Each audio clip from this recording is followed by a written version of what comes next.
What's going on, everybody? Today's video, we're going to be making a small part. It will be this E36 dash filler off of this mold right here.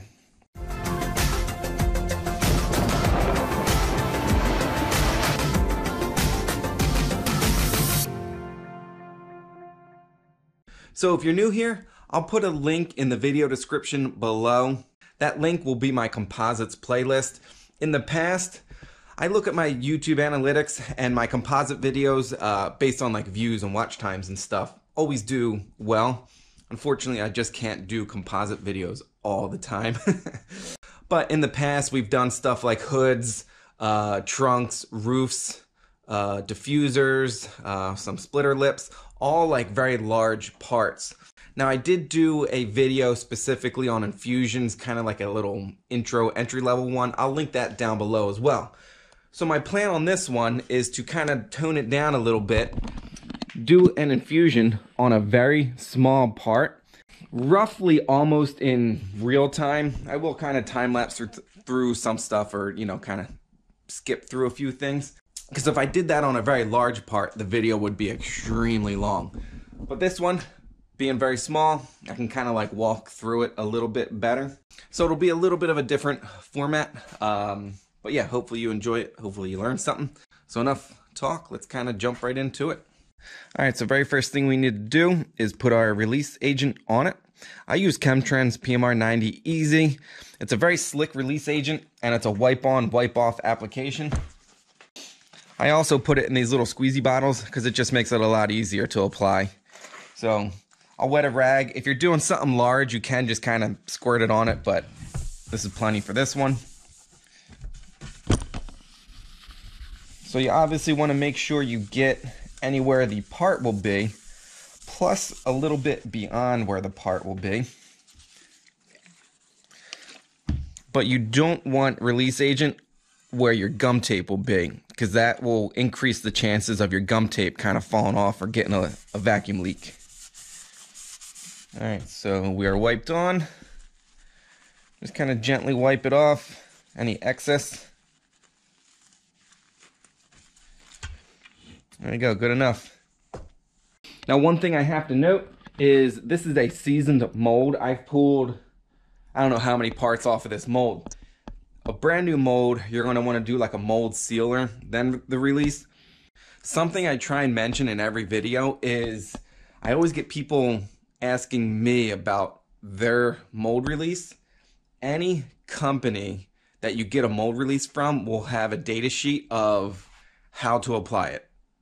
Quick example, had a guy not too long ago asking me about epoxy he was using, and I asked him if he emailed the company that sold him the epoxy or makes the epoxy, and he said no.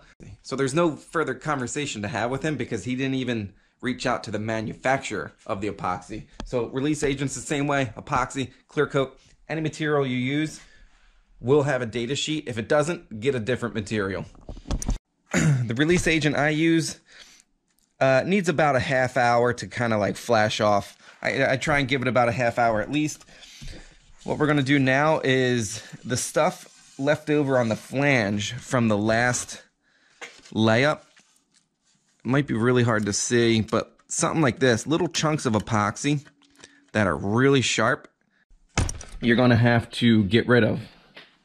So this is where something like a gasket scraper or a razor blade scraper kind of comes in handy. There you go, there's that giant chunk that was poking my finger.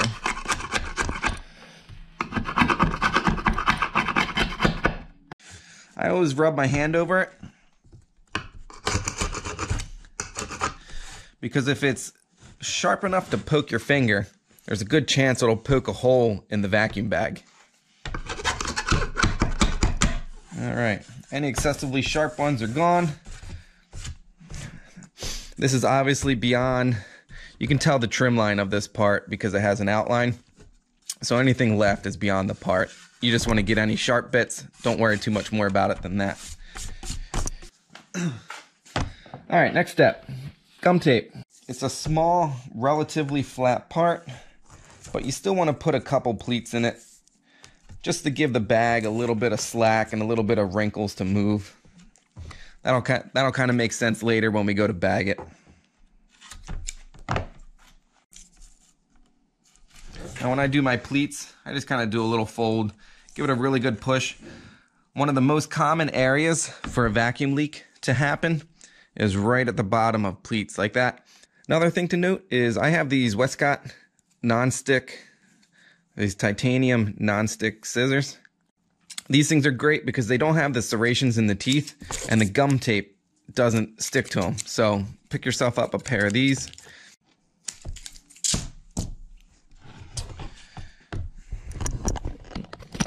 All right, so there we go. One pleat on each side is plenty for a mold this size and shape. If I haven't mentioned it already, I'll put links below to stuff like the non-stick scissors, you know, scrapers. Look, I already used these little squirt bottles. You know, if you're getting geared up or you're already kind of like into doing composites, but you see something that kind of might help you out, links will be below to a lot of these little, you know, hand tools or helpful things. All right, so at this point, the mold is effectively ready. In real world time, we gotta wait a little bit. But real quick, I wanna talk about this mold itself. So this is just a basic fiberglass mold. The orange is a tooling gel coat backed by tooling resin. These are little filler pieces to give it some strength because of the curve of this. I didn't want over time this to kind of like flatten out or, you know, move or anything. The reason it's gray is because over time the surface will need to be recoated or resurfaced or repolished, whatever. So you can see where little tiny pieces did come off, but again, they're beyond our trim point, so don't have to worry about it yet.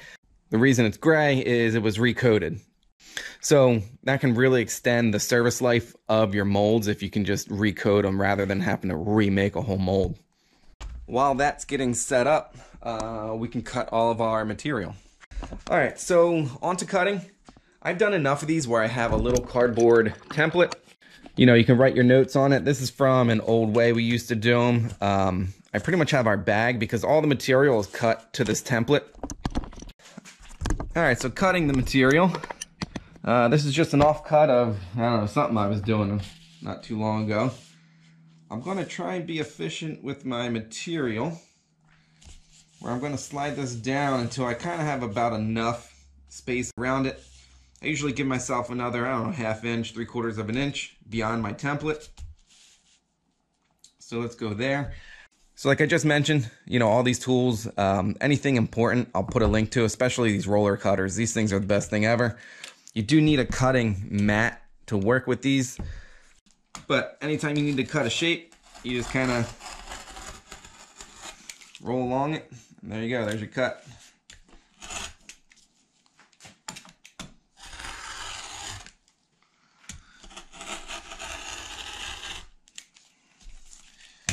And then you do need to cut the little strand on the end of the carbon.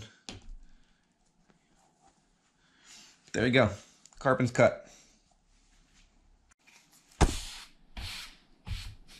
All right, so after carbon is peel ply. Kind of just like the carbon. You know, these parts are small enough to cut out of leftovers from, you know, larger projects. Now peel ply, you want to give yourself about 1 inch to 1.5 inches. And that'll make sense when we do our layup. Now flow net, we're going to trace it. Again, this is just cut from scrap.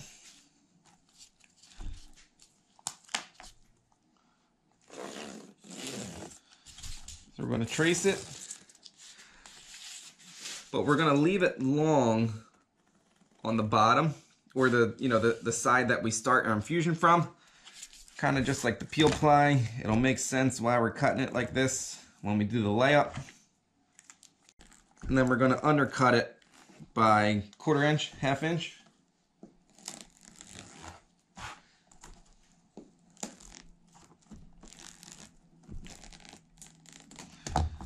There you go. So a little bit different shape than the template, but again, it'll make sense when we do our layout. All right, and then last thing we need to cut is our bagging film.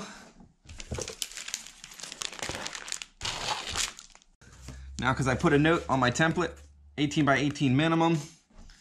This just happens to be 19 inches. And we'll just do about 19 by 19. There you go, bag's cut. All right, so all of our material is cut. We got our 2 layers of carbon, peel ply, bleeder, bag, mold is ready to go. All right, so mold is set up. We're going to use a tiny mist of this 3M Super 77.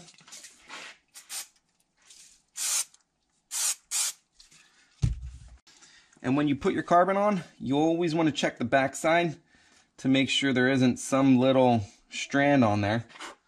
Because if there was a little piece on there and you went to put it on, that'll be on your finished part.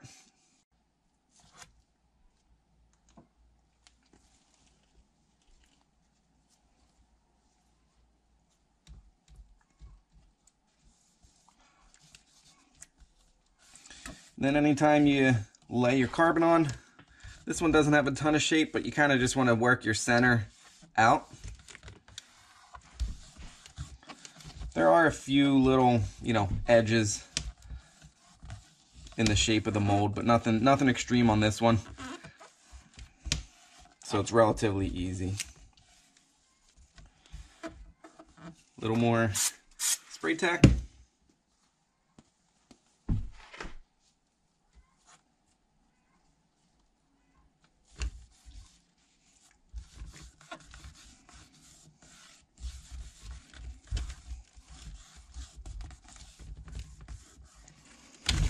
Peel ply.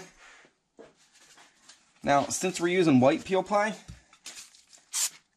a tiny bit of spray tack will help it stay in place.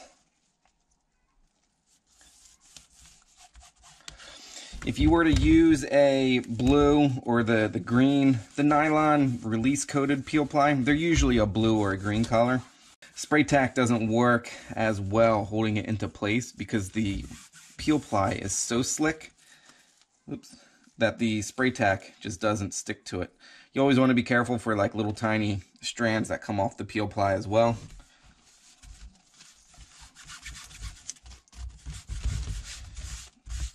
And since this part has such little shape, it's easy enough to get the peel ply to lay down nice and flat without any wrinkles or anything.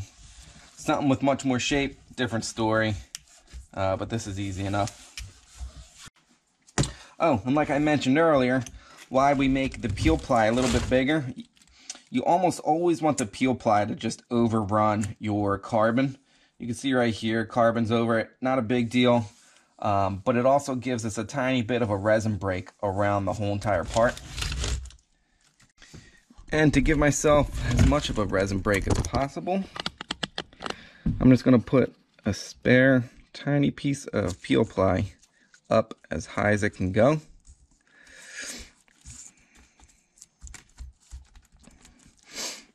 Now, when I made this mold, I didn't originally think I was going to do it by infusion.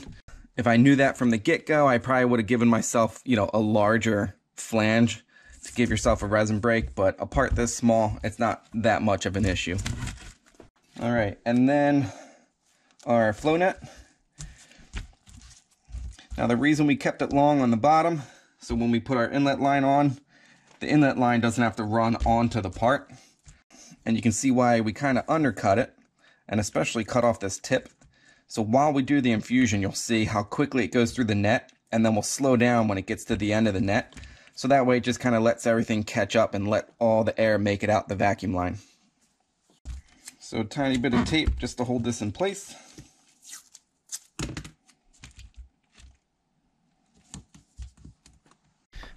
And now we need to make our vacuum lines. I usually just have extra pieces laying around. And here's those little squares that we cut earlier. I just roll them up, stick them in the end of your line.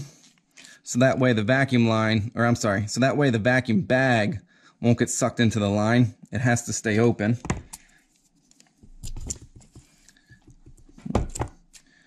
And again, the non-stick scissors. And finish it off with your gum tape. Inlet line is about the same. So the inlet line, we use this clear stuff. You can see it's much softer. So that way when we clamp it, it just clamps much easier. Plus you can see if like there's an air bubble in the line about to go into the part.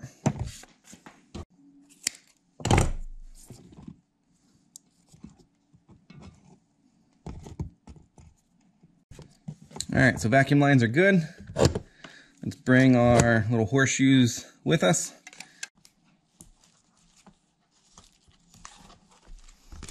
Now when you're running your bag, it might be hard to see, but those little tiny hairs that come off the peel ply, you want to be careful. Well, the carbon can do it too, but the carbon's a lot easier to see.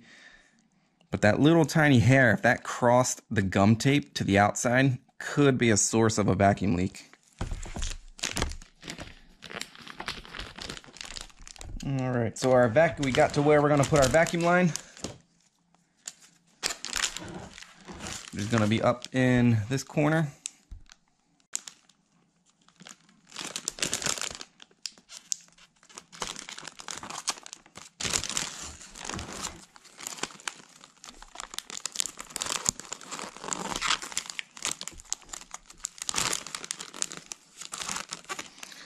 And then clamp our little horseshoe to it.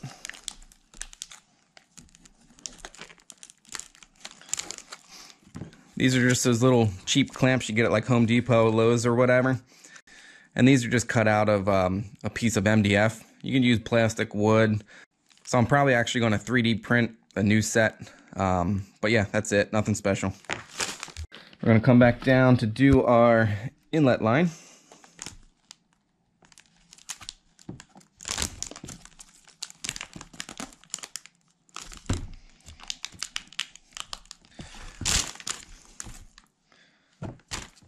And then clamp that one.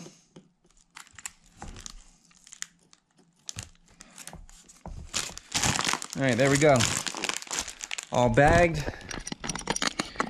You can see how we start the net early. So this isn't on the finished part, because if your hose goes onto the finished part, you could get what's called ghosting, where when the vacuum sucks the hose against the part, when you demold it, the finished side will kind of have almost like a little bit of a outline of where the hose was. Then net stops short. The carbon is roughly around here, and then we have a tiny bit of a resin break up to the vacuum. All right, so we're gonna hook up our vacuum line. The other thing you want to make sure you do, there you go, make sure your vacuum line goes uphill. All right, we're going to turn our vacuum on.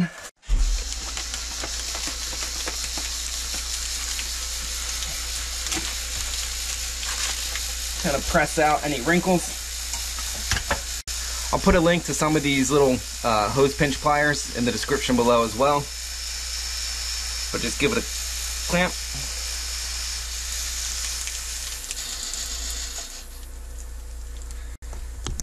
Now you can probably hear I have a leak somewhere. It's probably here.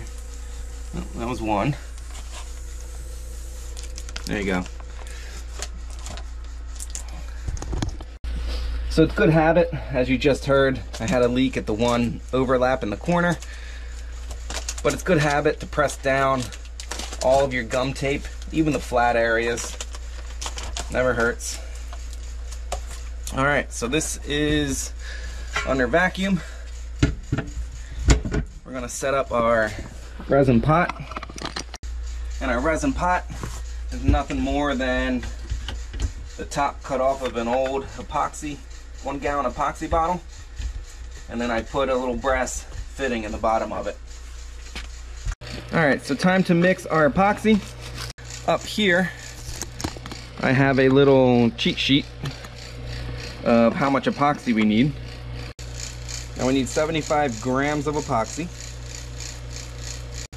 Alright, landed on 76.2. 76.2 times 1.27. And that 1.27 is based on the mixed ratio by volume.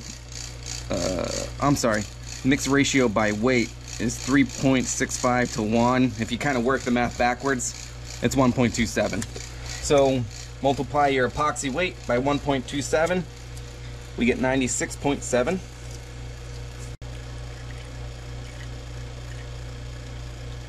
I also have to, at this point out that every epoxy or resin, whatever you use, will have a different ratio. Like my Infusion epoxy is 1.29, or I'm sorry, my other Infusion epoxy is 1.29. The Hanley stuff and fast is 1.24. The medium Hanley is 1.33. So, you know, whatever epoxy you use, again, back to the data sheet, will tell you your mix ratios and cure times and all that. Head back down to the oven.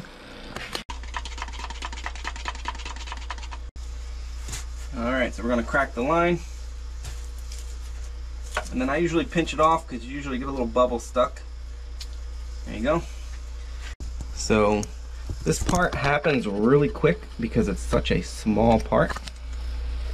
So here we go, we're going to unclamp.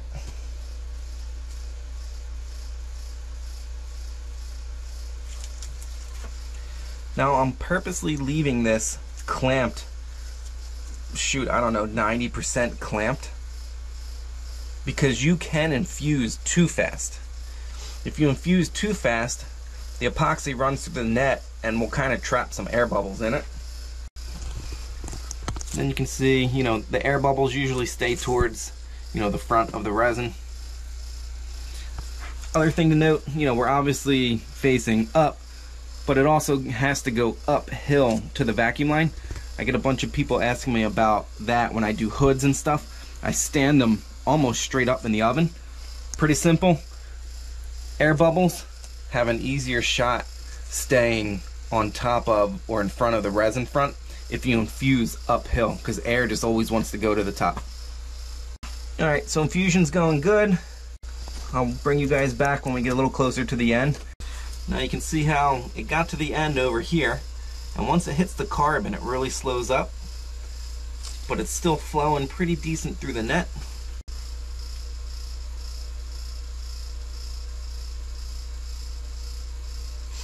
So there you go, we're at the end of the net. You can see there's no air bubbles in the part, and it still makes it through the carbon. Obviously just very slow. And since we're close to the edge of the part, I can see the outline. It's got to go to about here. You can see how our epoxy is just coming down the tube. So that's plenty of epoxy in this volume to make it the rest of the way.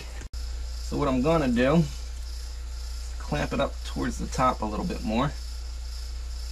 So I'm gonna clamp it now. So the edge of the part is, I don't know, roughly right about that. But you can see we're clamped off, but the reason that's fine is because this line, as soft as it is, the volume in here, this line will get squeezed down, and that volume will make it into the part and finish out the part. Alright, so after a couple minutes, you can see we infused the whole way, but we're not sucking excessive epoxy up our line. This line has squished flat. Alright, so at this point, it's just close the doors, turn the oven on. My specific stuff, I think it's about like 2 hours. So a little later this afternoon, I can demold it, trim it, ship it out. Alright, so after cure, we are ready to take this thing out.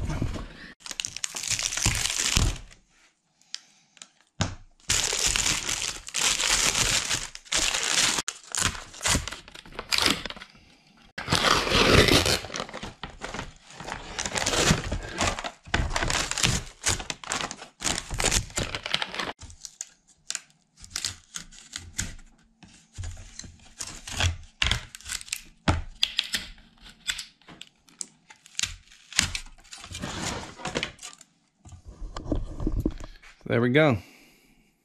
Looks good. Off to trim. All right, so to mark this one, again, we got another template.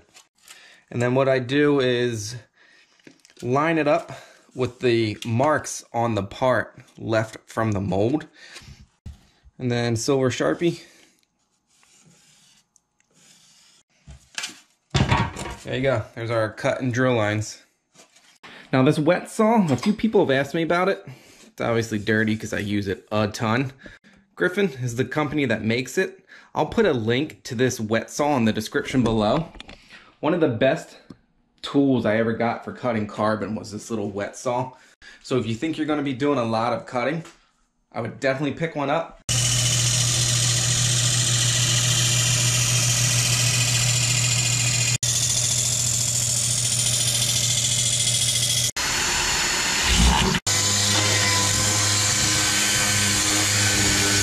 All right, all trimmed. Now I'm going to wipe it real quick with a little bit of acetone, because if you remember way back when we laid it up, we used a tiny bit of spray tack. So the acetone kind of cleans it up a little bit better than the wax and grease remover. But there you go. Trimmed. Feels pretty good. All right, so there it is. After a quick decal, it's ready to be installed in somebody's car. In my case, we make these little 3D printed brackets and hardware so that way it's an easy bolt-in a car. If you enjoyed this video, I know it's a little bit of a different format, real speed, if you will, as opposed to time-lapse stuff. If you enjoyed it, let me know. Please hit that subscribe button, give the video a thumbs up, I really appreciate it. As always guys, thanks for hanging out, and I'll see you in the next one.